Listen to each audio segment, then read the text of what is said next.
AI 혁명이 인간과 어떤 접점을 만들지 모두가 이 산업은 저물었다 하는데 저점 매수. 그렇죠, 바로 겁니다. 그때 과감한 투자를 하거나 제 강의가 도움이 됐다고 봅니다. 안녕하세요. S클래스 강의를 맡게 된 박종훈입니다. S클래스 이미 아시는 분 계시겠지만 이 반도체에 대해서 잘 모르겠는데 하는 분들을 위한 강의이기도 하고요. 반도체는 잘 알지만 이 글로벌 반도체 시장이 어떻게 변할지 궁금하신 분들을 위해서 준비했습니다. 특히 인간과 반도체 사이에서의 접점 그리고 그 다리를 만드는데 제가 좀 역할을 할 수 있지 않을까 이런 생각을 해봅니다. 자, 이제 본격적으로 강의에 들어가기에 앞서서 여러분들 소개 한번 해주시죠. 안녕하세요. 저는 연세대학교 응용통계학과 2학년에 재학 중인 심서희라고 합니다. 고등학교 3학년 임준원입니다. 고등학교 2학년 윤민교입니다. 고등학교 3학년 임정원입니다. 네, 안녕하세요. 저는 카이스트 전사학부 졸업하고 지금 카이스트 AI 대학원 재학 중인 대학원생 허승법이라고 합니다. 반갑습니다. 오늘 오신 분들 보니까 굉장히 다양한 분들이 오셨어요. 그래서 와, 오늘 강의 진짜 잘해야겠다 이런 생각이 좀 듭니다. 자, 오늘 인간과 반도체에 대해서 여러분들께 말씀을 드릴 건데요. 아니, 인간하고 반도체가 여기서 도대체 왜 나오지? 둘이 무슨 관계가 있지? 라고 생각하시는 분들이 계실 것 같아요. 굉장히 밀접한 관계가 있습니다. 먼저 반도체 시장에 대해서 말씀을 드리기에 앞서서 반도체가 이제 시장에서 얼마나 중요하게 됐는지를 말씀드릴까 하는데, 이제 반도체는 미국의 인프라라는 표현이 나오게 됐습니다. 그게 어디서부터 시작됐느냐?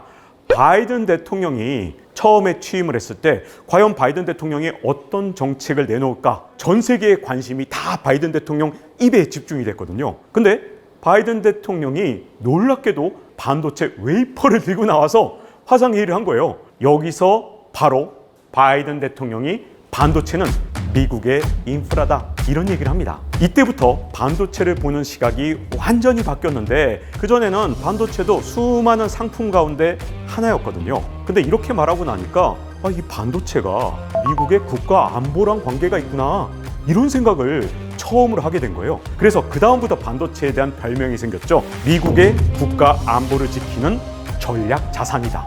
이런 놀라운 변화가 사실은 2021년부터 시작됐고 점점 더 뜨거워지면서 반도체를 보는 시각도 달라지고, 그리고 반도체에 대한 열풍도 훨씬 더 거세진 게 지금 현재 세계 시장의 상황입니다. 자, 근데 왜 이렇게 반도체에 대해서 관심을 갖게 됐느냐? 여러분들께 제가 하나 질문을 드릴게요. 하루아침에 반도체가 작동을 멈춘다면 어떤 일이 일어날까요? 일단 에어컨이 꺼지겠죠? 요즘 같은 날씨에. 생각만 해도 끔찍합니다. 모든 게 다 마비될 것 같은데요. 핸드폰도 안 되고 실생활에 쓰던 것들이 다 못 쓸 것 같아요. 그죠? 큰일이 나겠죠? 여기 그림에 보이는 모든 것들, 이런 모든 가전제품에 반도체가 들어가거든요. 이 그림은 AI로 그린 겁니다. 가전제품에 반도체가 들어간다는 것을 그림으로 좀 그려줄 수 있겠니? 이렇게 말했더니 이렇게 AI로 그림을 그려준 겁니다. 앞으로 AI하고 반도체가 접목되면서 우리가 생각했던 것보다 반도체의 중요성은 훨씬 더 높아질 가능성이 있는 상황이죠. 여러분, 제가 아주 재밌는 예를 하나 들어볼게요. 제가 독일에 취재를 간 적이 있었는데 독일의 피셔사라는 곳입니다. 여기는 건설용 볼트와 너트, 앵커 같은 걸 만드는데 피셔사가 세계적인 강소기업이기 때문에 이 기업의 공장 크기가 얼마나 크냐? 축구장 면적보다도 훨씬 넓은 진짜 굉장히 큰 공장이었거든요. 이런 볼트 너트 만드는 공장인데, 근데 이 큰 공장에 직원들이 몇 명 있었을까요? 그래도 정말 적어도 한 100명? 100명은 돼야 될 것 같은데. 네. 여러분들 생각과는 완전히 다르게 2명밖에 없었습니다. 2명이요? 그렇게 공장이 돌아갈 수 있어요? 2명으로? 그래서 제가 어떤 일이 있었냐면 직원 인터뷰 좀 해보자 이렇게 말씀을 드렸더니 직원을 찾아오는데 5분 넘게 걸렸습니다. 너무 놀라울 정도죠? 왜 그러냐? 완전히 자동화돼서 전부 다 로보틱스로 작동되기 때문인데요. 이 모든 자동화 기기가 뭘로 작동될까요? 당연히 반도체로 작동되겠죠. 이렇게 단순해 보이는 볼트, 너트, 앵커 같은 걸 만드는데도 모든 것이 자동화됐기 때문에 이젠 반도체가 없다면 이런 것들도 생산할 수 없는 그런 새로운 시대가 된 것 같습니다. 자, 여기까지 반도체의 중요성이 얼마나 높아졌는지를 말씀드렸잖아요. 근데 아마 여기 계신 분들 중에서 혹시 인문학도다, 나는 문과다, 여기 문과 한번 손 들어보실까요? 문과 많으시대요? 네.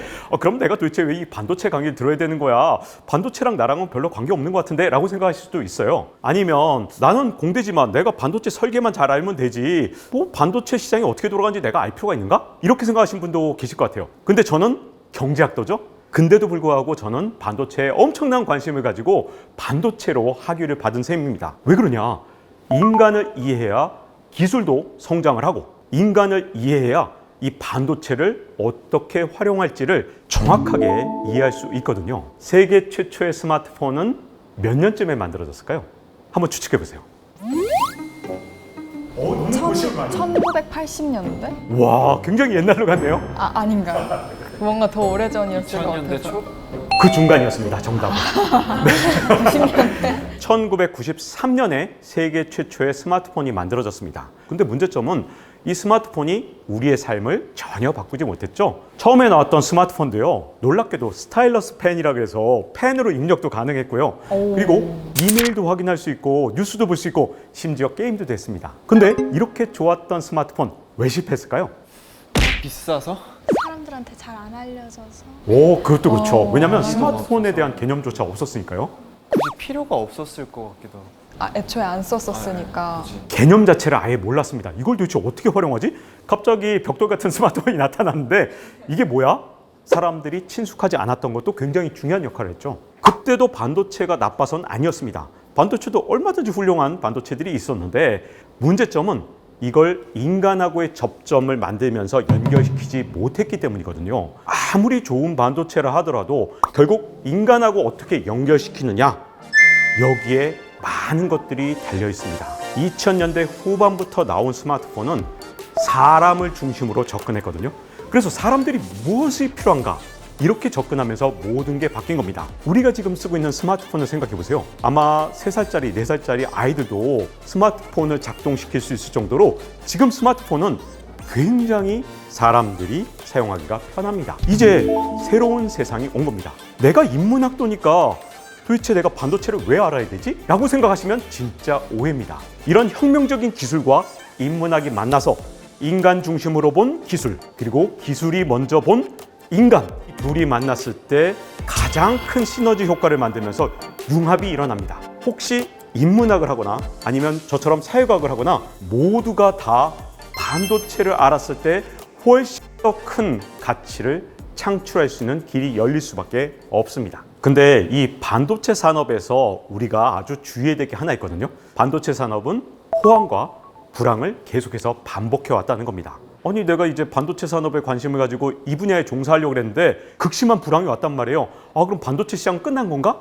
이렇게 생각하면 안 됩니다. 지금 여기 그래프에도 나오지만 계속해서 들쭉날쭉 하죠. 이게 반도체 시장이 그동안 얼마나 자주 호황과 불황을 반복해 왔는지를 나타내는 그래프입니다. 근데 매번 이렇게 호황과 불황을 한 3, 4년 혹은 좀 길면 5, 6년마다 반복할 때마다 새로운 산은 이전의 산보다 훨씬 더 높은 산을 만들었기 때문에 흔히들 반도체 산업은 퀀텀 점프를 하는, 양자 도약을 하는 그런 산업이다, 이렇게 불러왔거든요. 자, 그러다 보니까 반도체에 대해서 만약에 관심이 있다면 반도체 사이클을 반드시 알고 있어야 되고요. 단순하게 반도체로 끝나는 게 아니라 AI 산업도 이 반도체 사이클과 함께 같이 움직이는 경향이 있습니다. 이게 바로 하이프 사이클이라는 건데 가트너사라는 컨설팅 회사에서 만든 그래프입니다. 지금 AI 산업에 대해서 너무나도 많은 사람들이 과도한 관심을 갖고 있죠. 여기 그래프에서 보시는 것처럼 가장 꼭대기에 와 있다 해도 과언이 아닙니다. 이런 혁신적인 기술에 사람들이 모두 다 관심을 갖게 되고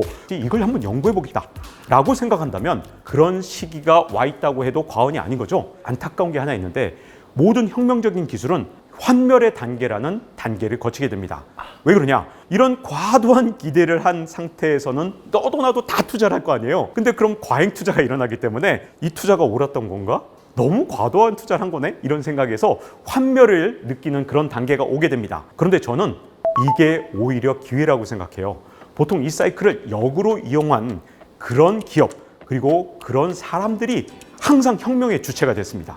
모든 기술 혁명을 만들어낸 주역들은 바로 이 환멸의 단계를 철저하게 활용했다 해도 과언이 아니거든요. 저점 매수. 그렇죠. 바로 겁니다. 아마도 모든 사람들이 환멸을 느끼는 그런 상태가 왔을 때는 AI가 세상을 바꾸긴 뭘 바꿔 언젠간 그럴지도 모릅니다. 그때 과감한 투자를 하거나 또는 여러분들이 이 AI라는 거에 대해서 사람들이 관심이 없네? 내가 한번 이 AI 혁명이 인간과 어떤 접점을 만들지 이걸 한번 연구해 보겠다 라고 생각한다면 모든 세상을 진짜 혁명적으로 바꿀 수 있는 아이디어를 이때 만들 수 있는 거죠. 사실 모두가 이 산업은 저물었다 하는데 뛰어들기는 쉽지 않잖아요. 환멸의 단계가 왔음에도 불구하고 선생님께서는 앞으로도 계속 AI 산업이 발달할 거라고 예측하시는지가 궁금해요. 저는 AI 산업이 없었던 시대와 있는 시대가 완전히 달라질 거라고 봅니다. 결국 AI가 혁명적 기술이 될 거냐 말 거냐는 얼마나 많은 사람들이 친화적으로 이걸 활용할 수 있느냐에 달려 있는데 이미 태생부터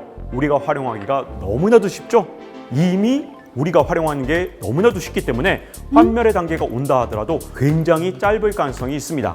그래서 기회의 시간은 이번에는 어떤 기술보다도 짧을 가능성이 있어요. 저는 저 그래프 보고 두 가지 정도 의문이 생겼었는데, 첫 번째는 지금 AI가 저희가 지금 저 고점에 와 있다고 말씀하셨었잖아요. 그래서 그렇게 생각하신 이유가 좀 궁금하다 생각했고, 제가 봤을 때 혁신은 굉장히 명확하고 말씀해 주신 것처럼 인간 중심적이면 그 혁신이 계속 유지되는 것 같은데, 이미 AI는 제가 보기에 굉장히 명확하고 인간 중심적이라는 생각이 들거든요. 그러면 말했던 것처럼 저 골짜기가 없이 지나갈 수도 있지 않을까. 일단 제가 이 과도한 기대 단계에 있다고 생각하는 가장 큰 이유는요, 사실 모든 혁명이 처음부터 사람들의 기대와 그 다음에 이 혁신의 속도가 똑같으면 좋겠지만 우리 인간은 그렇지가 않습니다. 탐욕의 동물이거든요.